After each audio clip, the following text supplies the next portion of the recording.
जबाब नोंदवण्याचं काम सुरू आहे। तर भोंदू खरात प्रकरणामध्ये 11 ठिकाणी ईडीनं छापे टाकलेले आहेत।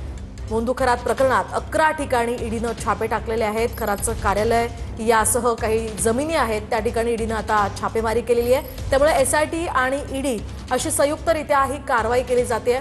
सध्याची महत्त्वाची बातमी आपण यामध्ये पाहतोय।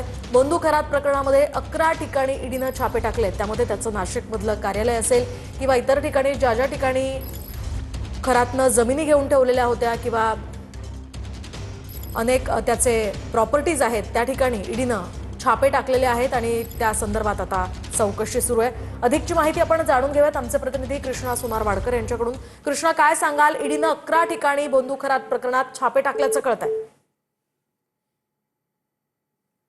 तर काही कारणास्तव त्यांचा संपर्क आपल्याशी होऊ शकत नाहीये, मात्र सध्या आपण या प्रकरणात एक महत्त्वाची अपडेट पाहतोय। भोंदू खरात प्रकरणी 11 ठिकाणी ईडीनं छापेमारी केलेली आहे। त्यामधून आता काय नेमकं समोर येतं, चौकशी अंती काय आणखी खुलासे होतात ते पाहणं अतिशय महत्त्वाचं असणार आहे। शिर्डीमध्ये 3 तर पुण्यात 3 ठिकाणी आणि नाशिकमध्ये 5 ठिकाणी कारवाई करण्यात आली आहे।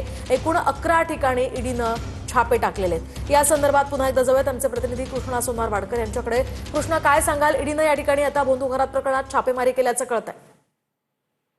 मोहिनी, ईडीच्या झोन 2 पथकाकडून नाशिकमध्ये, पुण्यामध्ये आणि शिर्डीमध्ये अशोक खराच्या प्रकरणामध्ये छापेमारीला सुरुवात करण्यात आलेली आहे। नाशिकमध्ये एकूण 5 ठिकाणी ईडीचं सर्च ऑपरेशन सुरू आहे, तर शिर्डीमध्ये 3 ठिकाणी आणि पुण्यामध्ये 3 ठिकाणी हे सर्च ऑपरेशन पहाटेपासून राबवलं जात आहे। त्याचबरोबर अशोक खराचं जे नाशिकमधलं घर आहे त्या तृप्तवाला बंगल्यामध्ये सुद्धा ईडीचे अधिकारी असल्याची माहिती मिळते आहे आणि ब्रह्मानंद हा जो त्याचा फार्म हाऊस आहे ईशानेश्वर, ते सुद्धा ईडीचे अधिकारी पोहोचलेले आहेत। त्याचबरोबर अशोक खराची वेगवेगळ्या पीडितांसोबत जी बँक अकाउंट समता पतसंस्थेमध्ये पाहायला मिळालेली होती, त्या समता पतसंस्थेमध्ये सुद्धा ईडीचे अधिकारी छापेमारी करत आहेत आणि सर्च ऑपरेशन करून पुरावे गोळा करण्याचं काम करत आहेत। त्याचबरोबर शिर्डीमधल्या एकूण 3 ठिकाणी अशोक खराशी संबंधित लोकेशन जी आहेत किंवा जी अशोक खराच्या जवळची लोक आहेत त्यांच्या घरी सुद्धा ईडीचे अधिकारी पहाटेपासूनच पोहोचलेले आहेत आणि पुण्यामध्ये सुद्धा 3 ठिकाणी हे सर्च ऑपरेशन राबवलं जात आहे।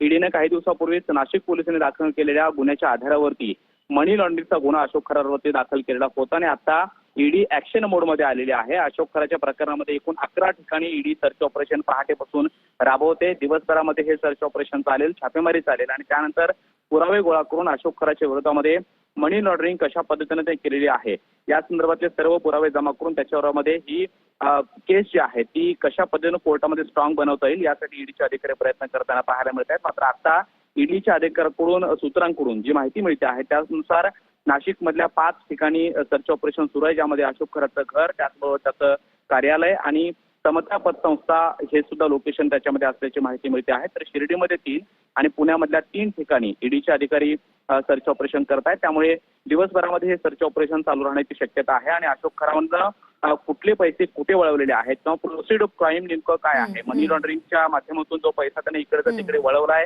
मोठ्या प्रमाणामध्ये पीडितांकडून त्याने फसवणूक केली आहे, त्या सगळ्याचे पुरावे ईडीच्या अधिकाऱ्यांकडून जमा केले जाणार आहेत। नक्कीच धन्यवाद कृष्णा दिलेल्या या सविस्तर माहितीसाठी।